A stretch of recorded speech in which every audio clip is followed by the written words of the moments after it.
Hey everyone, welcome back to the channel. In today's video, we're going to explore how to use Nmap and Metasploit to perform SSH brute force attacks, all within a safe, isolated lab environment that we've set up in earlier videos.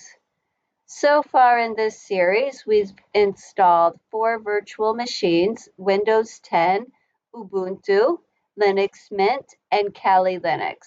All of them are connected via a virtual LAN using VMware. Both the Windows and Ubuntu machines have SSH enabled, which means port 22 is open on those systems.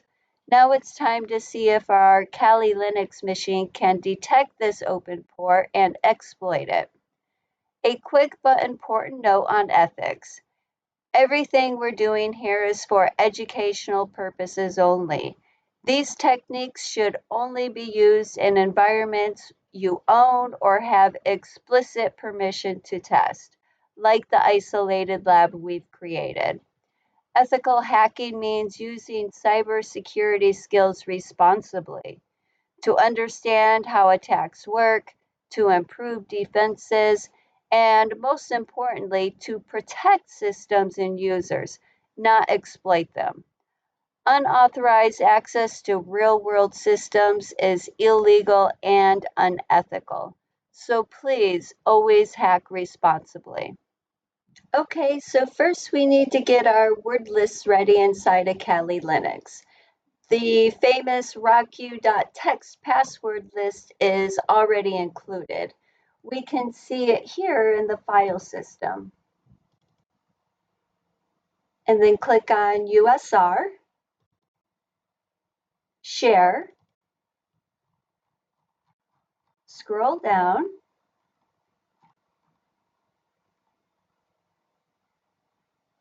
and then word lists. And it's right here, but it's zipped, so we'll need to extract it before we can use it. Let's use the terminal. Open the terminal,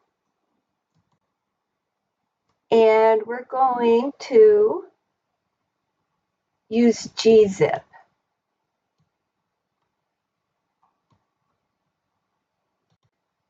And I have all the commands here in my Sublime text document. To unzip the file, we're going to use this command.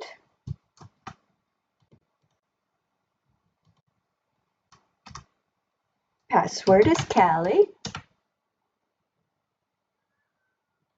And next we're going to edit this word list using nano.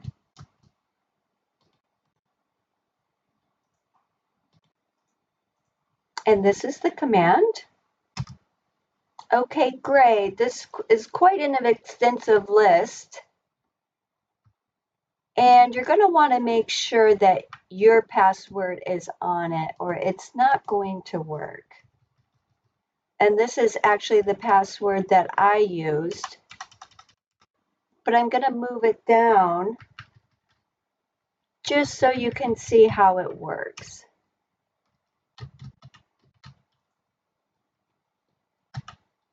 And to save this file, you're going to hit Control-O and then Enter. And then to exit, you're going to hit Control-X. Okay, next, let's create a username file. We'll use nano again.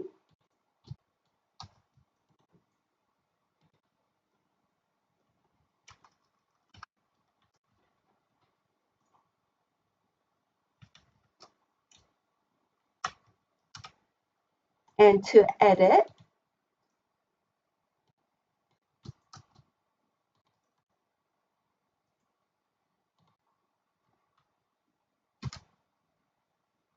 okay, we just created this file, so it is empty, and I'm going to add a few names.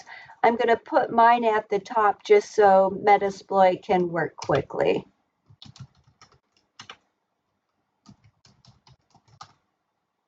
And now I'm going to save it with Control-O, Enter, and then Control-X to exit. In SSH brute force attacks, these word lists are used by Metasploit to try different login combinations. The tool goes through the list, attempting each pair until it finds valid credentials or the list is exhausted. The success of the attacks depend on how weak the target's credentials are and how comprehensive the word list is.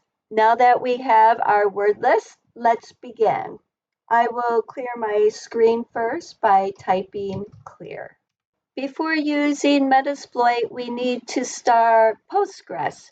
It's a database that will keep track of the information during the pen test. To launch this service, we will use this command.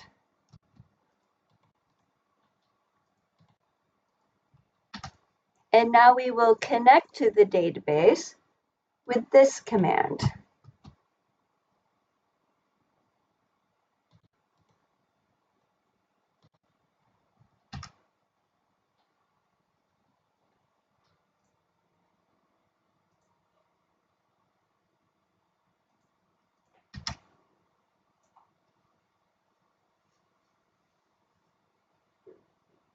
And we are in. The next step is to scan the target IP address with Nmap to see if it's online and to check for open ports. So make sure you've powered on your Windows virtual machine. We do this by typing Nmap and the target IP address.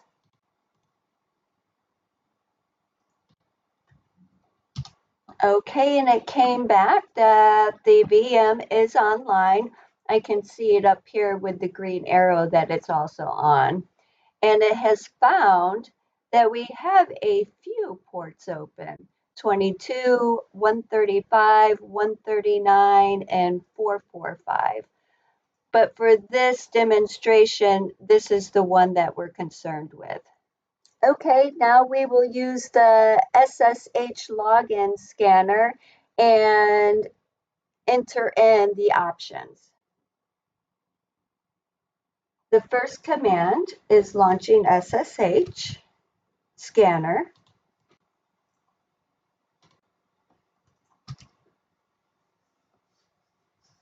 And now I'm going to set the options. This is the host target IP address.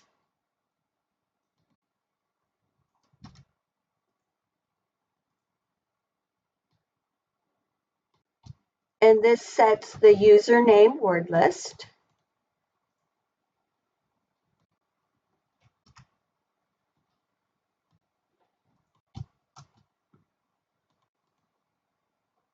And the password list.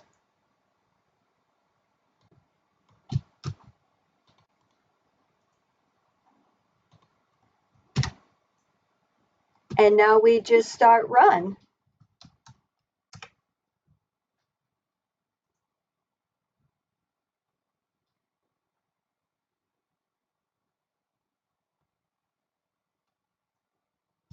And I'm going to hit Control-C to stop it because we can see right here with this green plus, and it says success, it has found the correct credentials with the username Danny and the password of 123456. Now let's log into the target using SSH.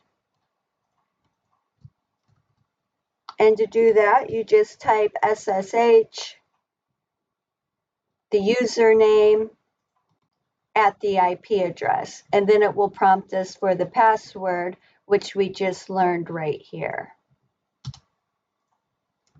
And you're just going to type yes here, and now you're going to enter the password.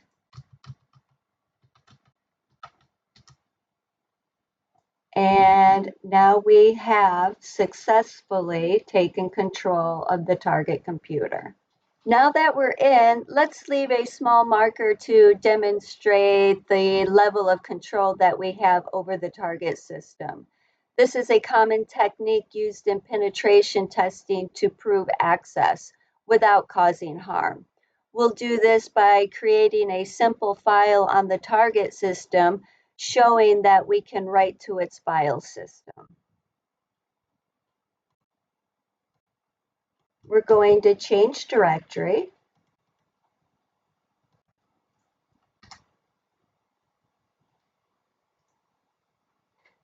And now we're just going to create a simple text document.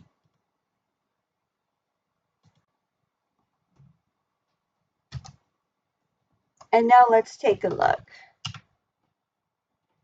And we can see right here that the file was made. And if we go over to the Windows machine, we can see that it's right here and has been added. Okay, so the first test was a complete success. Let's go back to our Kali machine and we will move on to Ubuntu.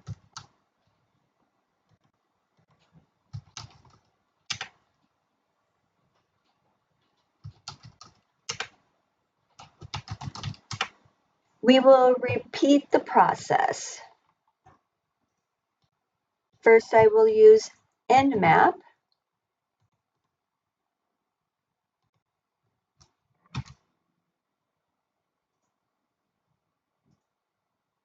And we can see that only port 22 is open.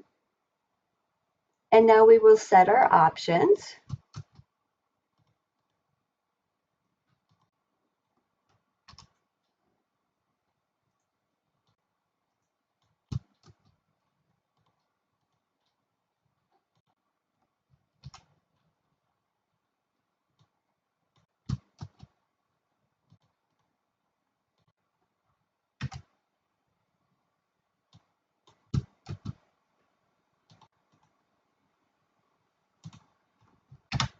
And then run to start brute force.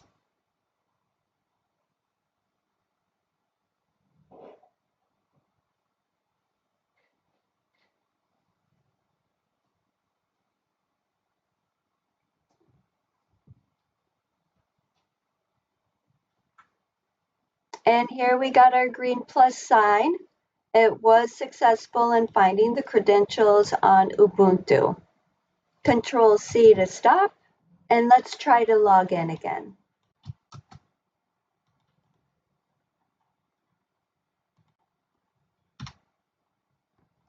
Yes. And then the password from up here. And I am now in the Ubuntu machine. Once again, we were successful. Now let's move on to our Linux Mint. If you remember, when we set it up, we only ran basic updates and upgrades. We haven't configured the firewall or applied any additional security measures.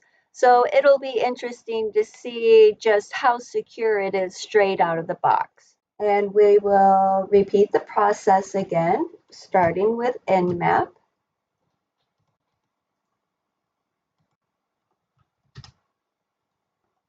And you can see that all of the ports are closed.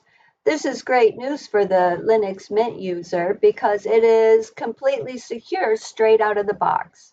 Because port 22 is closed, SSH connections will fail and the brute force scan will not be successful. So there's no point in continuing with the following commands. In this video, we used Nmap to scan our virtual machines and Metasploit to perform brute force SSH login attempts using a username and password word list. We were successful connecting to 2 of the machines but failed on the Linux Mint and learned how open ports and services affect attack possibilities. Remember, always do this kind of testing in a controlled lab environment. Never run brute force attacks on systems you don't own or have permission to test. Before we go, let's quickly cover how to defend against these types of attacks.